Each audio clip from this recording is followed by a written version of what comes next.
আসসালামু আলাইকুম সুপ্রিয় দর্শক, শুভেচ্ছা জানবেন। ইরানের অবস্থা কি হয় তা এখন অনুমান করা কঠিন হয়ে পড়ছে, কারণ মার্কিন প্রেসিডেন্ট ডোনাল্ড ট্রাম্প বলেছেন যে তিনি ইরানে যুক্তরাষ্ট্রের সেনা পাঠিয়ে দেবেন।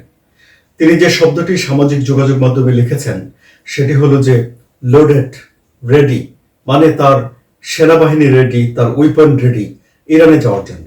কেন? কারণ ইরানে একটা বিক্ষোভ চলছে এবং সেই বিক্ষোভে যদি ইরান গুলি চালায় বা বিক্ষোভরত কাউকে যদি ইরান হত্যা করে, তাহলে যুক্তরাষ্ট্র সে দেশে সেনা পাঠিয়ে দেবে বলে ডোনাল্ড ট্রাম্প সামাজিক যোগাযোগ মাধ্যম সোশ্যাল ট্রুথে লিখেছেন। কেন বিক্ষোভ চলছে ইরানে? বিক্ষোভ চলছে জিনিসপত্রের মূল্যবৃদ্ধি এবং তাদের দেশের যে স্থানীয় মুদ্রা রয়েছে সে মুদ্রার দাম বা মান ডলারের তুলনায় স্মরণকালের সবচেয়ে কমে যাওয়া। অর্থাৎ যুক্তরাষ্ট্রের $1 যদি আপনি ইরানে নিয়ে গিয়ে ভাঙান, তাহলে আপনি ইরানের মুদ্রায় 14 লাখ সে দেশের রিয়াল, মানে সে দেশের টাকা পাবেন। ভাবা যায়? অর্থাৎ $1 যদি বাংলাদেশে আপনি এসে টাকায় রূপান্তরিত করেন, ভাঙান, তাহলে আপনি 120 টাকা পাবেন। অর্থাৎ বাংলাদেশের 120 টাকা ইরানের মুদ্রায় 14 লাখ টাকার মতো হয়ে গেছে। তাহলে এই পরিস্থিতিতে এসে আমদানি করা জিনিসপত্রের দাম অনেক বেশি এবং অর্থনৈতিক দুরবস্থা সে দেশের মানুষকে খেপিয়ে তুলেছে, এ কথাটি বলা যাচ্ছে আন্তর্জাতিক গণমাধ্যমের খবর অনুযায়ী। সুতরাং সেখানে রবিবারে বিক্ষোভ শুরু করে দোকানিরা, তারা দোকানপাট বন্ধ করে রাস্তায় নেমে যায়। 6ষ্ঠ দিনের মতো এই বিক্ষোভ অতিবাহিত হয়েছে।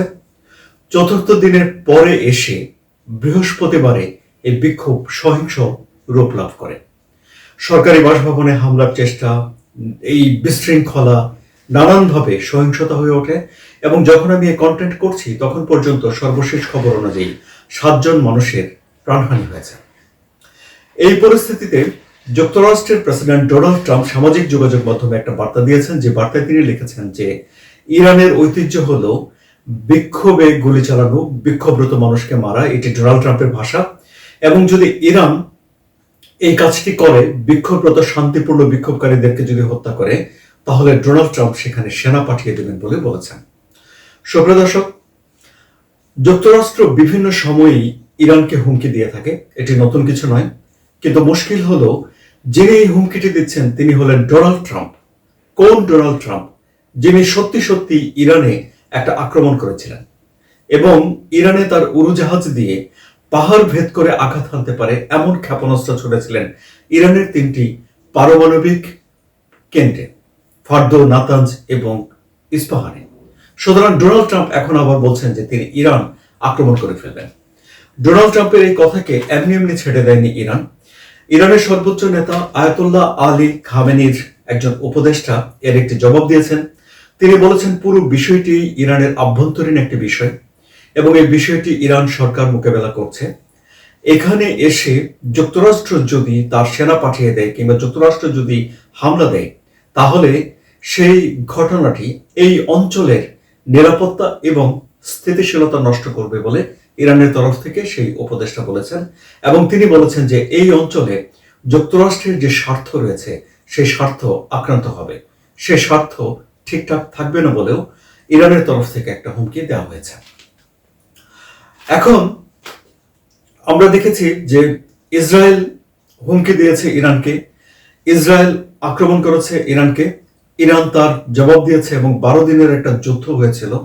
সেই যুদ্ধের শেষ দিকে এসে যুক্তরাষ্ট্র অংশগ্রহণ করেছে এবং এখন একটা তাদের ভেতরে যুদ্ধবিরতি চলছে। অথচ এই তো গত সপ্তাহেও আমরা দেখেছি যে ইসরায়েলের প্রধানমন্ত্রী বেনিয়ামিন নেতানিয়াহু দেখা করেছেন ডোনাল্ড ট্রাম্পের সঙ্গে এবং ডোনাল্ড ট্রাম্প নেতানিয়াহুর সঙ্গে একটা যৌথ সংবাদ সম্মেলন করেছেন, যে সংবাদ সম্মেলনে তিনি বলেছেন যে তিনি আবারও ইরান আক্রমণের পক্ষে কিছু শর্ত তিনি দিয়েছেন যদি তার কাছে প্রমাণ থাকে যে ইরান তার পারমাণবিক কর্মসূচি চালিয়ে যাচ্ছে কিংবা ইরান তার মিসাইল যে কর্মসূচি রয়েছে তা দিয়ে নিজেকে অস্ত্র শস্ত্রে সজ্জিত করছে, এরকমটা যদি প্রমাণ পান তাহলে ডোনাল্ড ট্রাম্প আক্রমণ করে ফেলতে পারেন। তাহলে এই হলো গিয়ে যুক্তরাষ্ট্রের সেনা পাঠানো বা আক্রমণ করার বিষয়টি। কিন্তু জিনিসপত্রের মূল্য বৃদ্ধি, জীবনযাত্রার মান বৃদ্ধি, এসব বিষয় নিয়ে ইরানের লোকজন যখন ক্ষেপে উঠেছে, তখন আন্তর্জাতিক গণমাধ্যম অনুযায়ী তারা দেখছে যে ইরান একটা প্রক্সি ওয়ার চালাচ্ছে ইসরায়েলের সঙ্গে। ইরান তার ক্ষেপণাস্ত্রে বরাদ্দ বাড়াচ্ছে, যুদ্ধে সেখানে তার টাকা খরচ হচ্ছে। এমনকি ইরান এই যে বলা হয়ে থাকে হিজবুল্লাহ, হুতি তাদেরকেও আর্থিক সহায়তা করে থাকে। এই ধরনের ঘটনাগুলো ইরানের মানুষের মনে বিরূপ প্রতিক্রিয়া তৈরি করেছে বলে বিভিন্ন আন্তর্জাতিক গণমাধ্যমে বলা হচ্ছে এখন। আবার ধরুন ইরানে এই যে বিক্ষোভ হচ্ছে, এই বিক্ষোভ কি ইরান সরকারকে দুর্বল করে দিচ্ছে? ইরানের যে প্রেসিডেন্ট মাসুদ পেজেশকিয়ান তিনি দ্ব্যর্থহীন কণ্ঠে বলেছেন যে সবকিছুর জন্য নিজেদের আত্মসমালোচনা করতে হবে, কোন ঘটনা থেকে কি হচ্ছে সে বিষয়টি বিবেচনা করতে হবে যুক্তরাষ্ট্রকে দায়িত্বস্বরূপ করার আগে।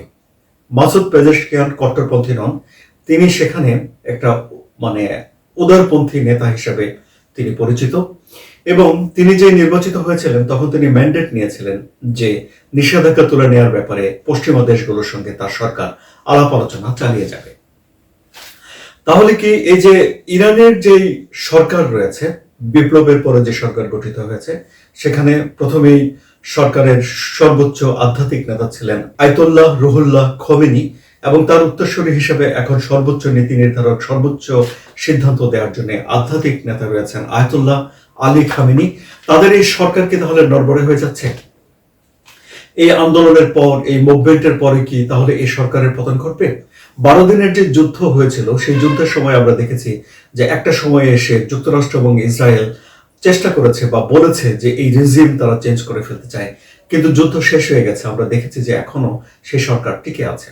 আবার ধরুন ইরানে একটা বড় ধরনের আন্দোলন হয়েছিল 2022 সালে 23 সালে।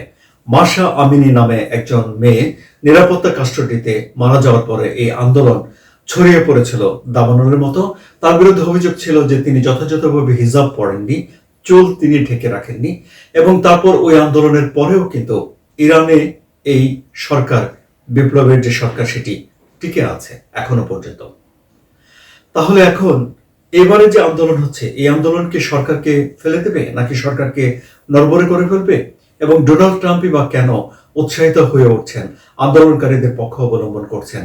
এবং ডোনাল্ড ট্রাম্প যে আন্দোলনকারীদের পক্ষ অবলম্বন করছেন, এ থেকে এটি স্পষ্টই বোঝা যায় যে যুক্তরাষ্ট্র আসলে এই খামেনি সরকারকে ক্ষমতায় দেখতে চায় না। তাহলে এখন সেখানকার পরিস্থিতি কোন দিকে যাচ্ছে সুপ্রিয় দর্শক, সেটি ঠিক এই মুহূর্তেই অনুমান করা মুশকিল। কারণ হলো যে সামনের দিনে ইরানে বাজেট দেওয়ার কথা রয়েছে। বাজেট হলো একটা বছরের জন্য সরকার পরিচালনা করা বা দেশ পরিচালনা করার অর্থনৈতিক একটা পরিকল্পনা। সেখানে কত টাকা আয় হবে, কত টাকা ব্যয় হবে, এসব বিষয়গুলো নির্ধারণ করা হয়ে থাকে। আয় ব্যয়ের মাঝখানে যদি পার্থক্য থাকে তাহলে সেটি ঘাটতি হিসেবে চিহ্নিত হয় এবং ঘাটতি পূরণ করার জন্য কিংবা আয়ের জন্য একটা দেশের সরকার যেসব সোর্সের উপরে নির্ভর করে সেগুলোর মধ্যে রয়েছে বৈদেশিক ঋণ বা অনুদান এবং নিজের দেশের ব্যাংক থেকে ঋণ ছাড়াও প্রধান যে আয়ের উৎস থাকে একটি সরকারের, সেটি হলো যে ট্যাক্স। এখন গণমাধ্যমগুলো বলছে যে আগামী বাজেটে ইরান তার দেশে ট্যাক্সের পরিমাণ 63% বাড়াতে পারে। 63%। এই বিপুল পরিমাণের করের বোঝা যদি জনগণের উপর চাপিয়ে দেওয়া হয় তাহলে সে দেশের জনগণ আবারও ক্ষেপে উঠতে পারে বলেই এখন ধারণা করা হচ্ছে। তাহলে পরিস্থিতি কোন দিকে যাচ্ছে সুপ্রিয় দর্শক, আপনাদের মতামত কমেন্টে জানান। আলোচনা যদি ভালো লাগে তাহলে সাবস্ক্রাইব করে চ্যানেলের সঙ্গে থাকুন। ধন্যবাদ সবাইকে।